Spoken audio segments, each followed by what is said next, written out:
Look who decided to show up. My dad scoffed, loud enough to silence the music and small talk in the room.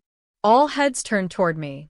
I hadn't even made it 3 steps into the hall when he reached for the gift box in my hands, beautifully wrapped, neatly tied, and hurled it into the trash can beside the cake table.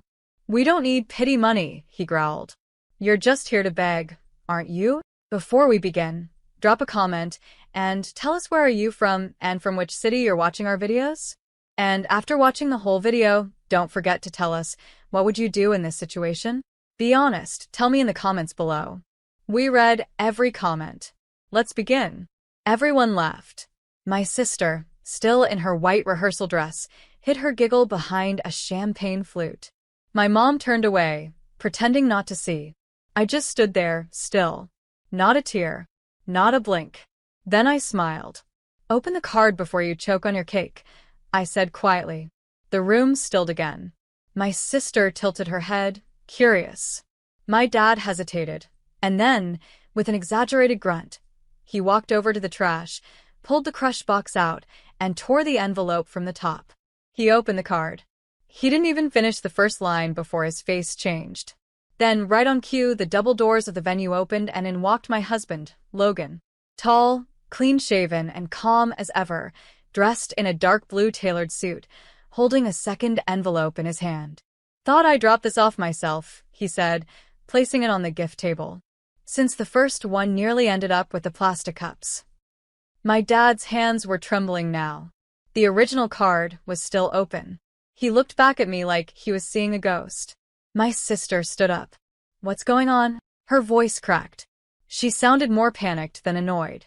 The energy in the room had shifted completely. I walked over slowly, heels clicking, picked up a champagne flute of my own, and stood beside the gift table. "That envelope," I said, pointing to the one my husband had just placed down, "holds a wedding present from us. Fully paid honeymoon. Private villa in Maui. Business class flights. All inclusive." Someone gasped behind me.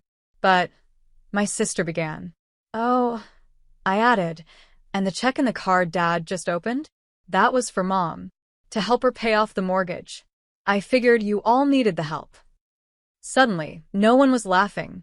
My dad's face was sheet white.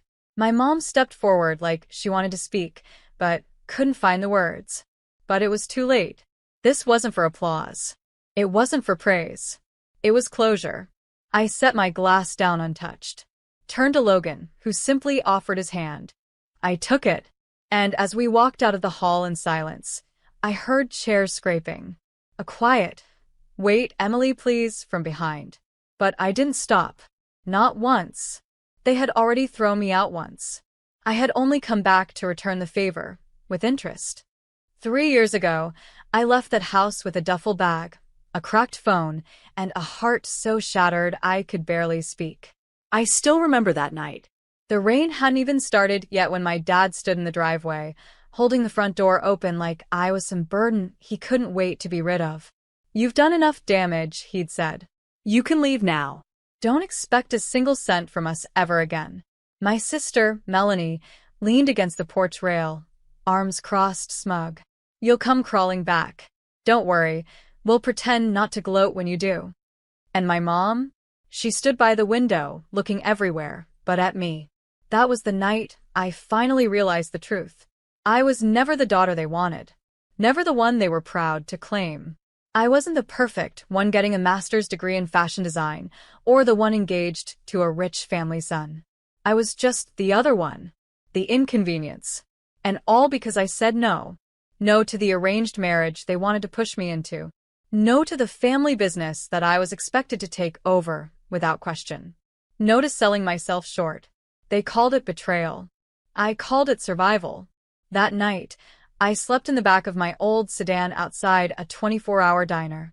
I still remember how the cold felt in my bones, and how warm the cashier's smile was when she handed me a coffee on the house. It was the first time in weeks someone had shown me kindness. That same night, I opened my cracked laptop and started the only thing I knew might keep me afloat, my jewelry shop. It was nothing then.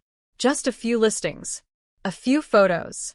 Pieces I made by hand years ago that had sat untouched in a plastic container. But I had time. I had fire. I had nothing to lose. And 1 week later, someone placed their first custom order. Then another. And another. Within 6 months, I was filling out LLC paperwork. Within a year, I had 3 part-time assistants and was shipping to customers in 48 states. And right around that time, I met Logan. He wasn't flashy. He wasn't loud. He was the only person who looked at me and didn't see failure or baggage or the daughter who walked out. He saw potential. We met at a local small business expo. He had just sold his tech startup and was offering mentorship to women-owned companies. I didn't even want to go to the event. I was exhausted, behind on orders, and running on 2 hours of sleep, but I dragged myself there anyway. Sometimes fate doesn't knock. It whispers. He bought 3 necklaces from my display that day and asked how I managed to create something so detailed with limited tools. I told him the truth. I had no tools. I made these in the back seat of my car last year.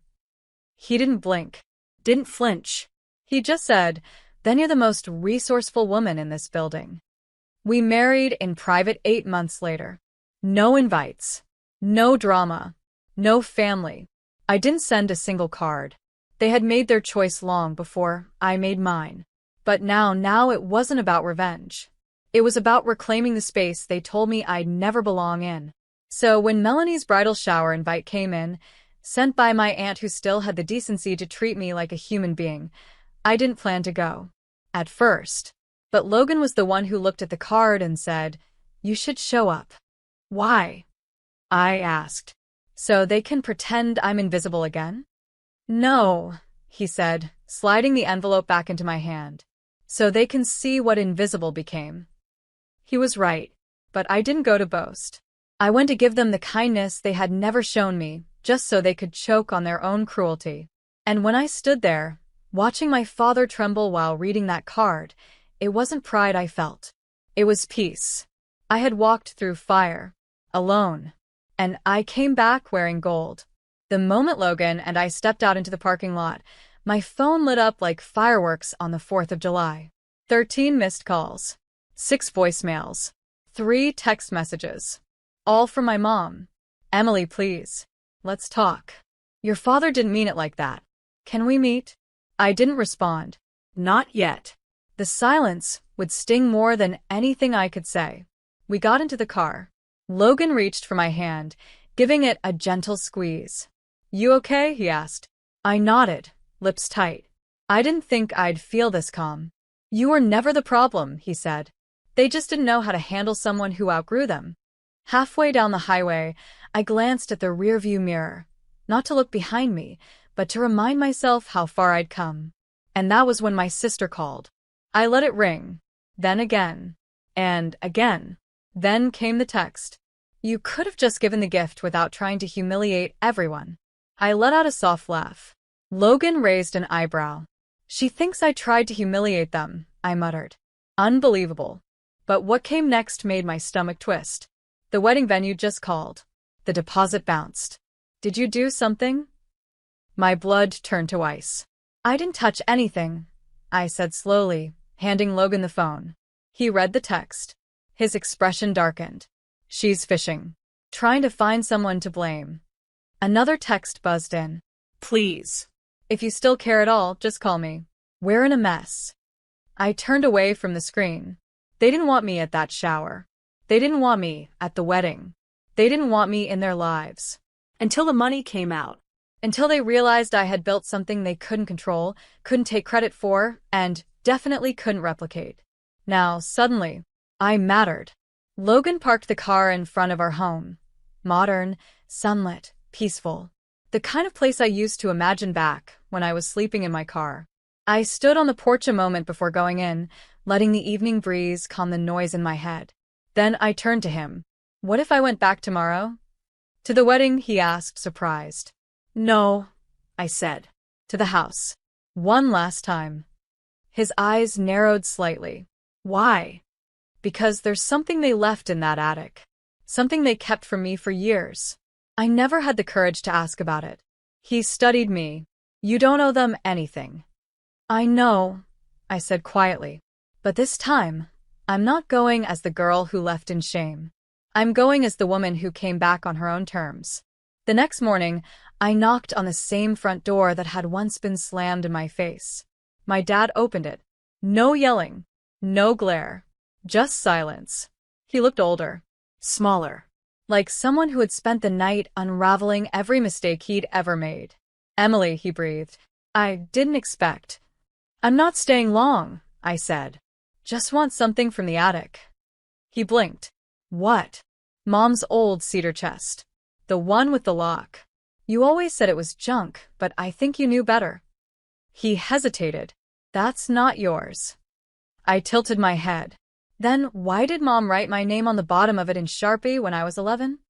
His jaw tightened. Behind him, my mother stepped into view. Her eyes were puffy. I told him, she said softly. I told him we should have given it to you years ago. Too late now, I said. I'm just here to take what's mine. Then I'll be gone. For good. They didn't stop me.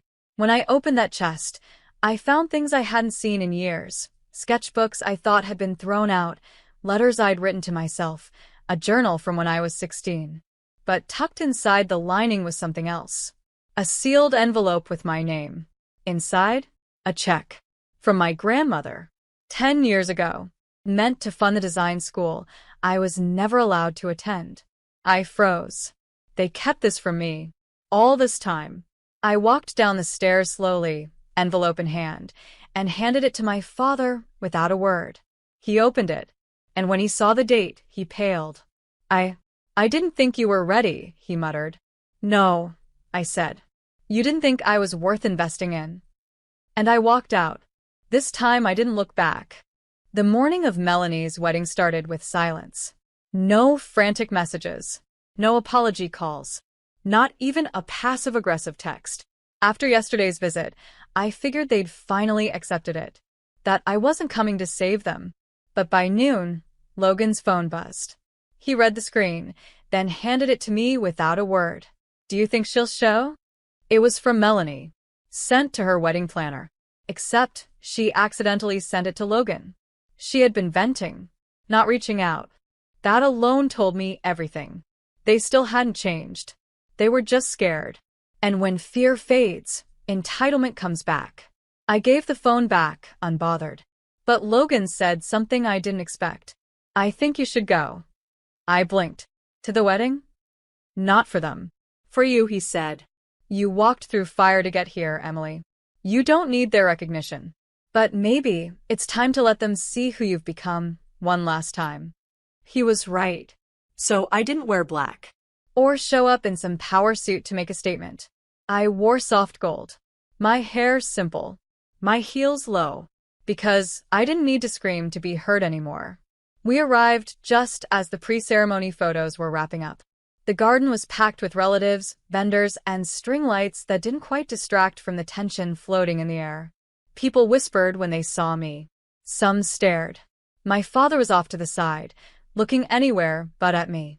My mother stood near the bar, clutching a glass she hadn't sipped. Melanie? She froze in the middle of her bride entrance walk, fake laughing with her new in-laws. Emily, she said, blinking like she wasn't sure I was real. I nodded. I didn't expect, she began. I raised a hand. I'm not here to cause a scene. Just here to drop something off. I handed her a small envelope. Not sealed. No tricks. Inside was a copy of my grandmother's letter, the one that came with a check they'd hidden for a decade. I had scanned it the night before, just for this. Read it when you're alone, I said, then added calmly. You deserve to know what else they kept from you. Her jaw tightened, but she didn't respond. I turned to walk away. But then the microphone crackled. My dad had stepped up to the small platform meant for toasts. I'd like to say a few words, he said, voice shaky. Guests murmured. Someone tried to stop him, but he raised his hand. I was wrong, he said. Not just as a father, but as a man who thought control was love. I threw away something priceless. Someone.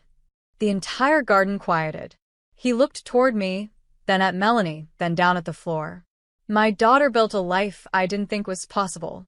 I thought I was protecting her by pushing her the way I knew best. But I see now. I was afraid. Afraid that she'd do more than I ever did. He paused, swallowed hard. I'm sorry. He stepped down. No applause. No music. Just stunned silence. Melanie's face was unreadable. My mom looked like she'd aged 10 years in 10 seconds. I walked up slowly. I didn't take the mic. I just turned to the crowd and said clearly, we all come from something.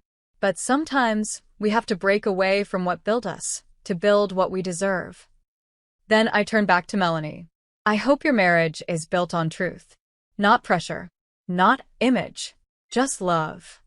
She swallowed, nodded faintly, and I left. No drama.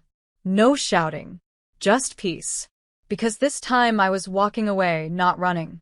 Later that night, as Logan and I curled up on our back porch, watching the sunset turn the sky orange and soft pink, I felt something I hadn't felt in years. Relief. Not because they apologized. Not because I won. But because I no longer needed their approval to know my worth. I didn't build a life out of spite. I built it because I deserved to see what I was capable of without chains on my ankles. And for every girl who's ever been called a burden at her own sister's celebration, for every daughter told to sit down, shut up, or stay small, let this be proof. You don't have to scream to rise. You just have to keep going. Even when no one claps. Even when no one sees. Because one day they will. And by then you won't need them to.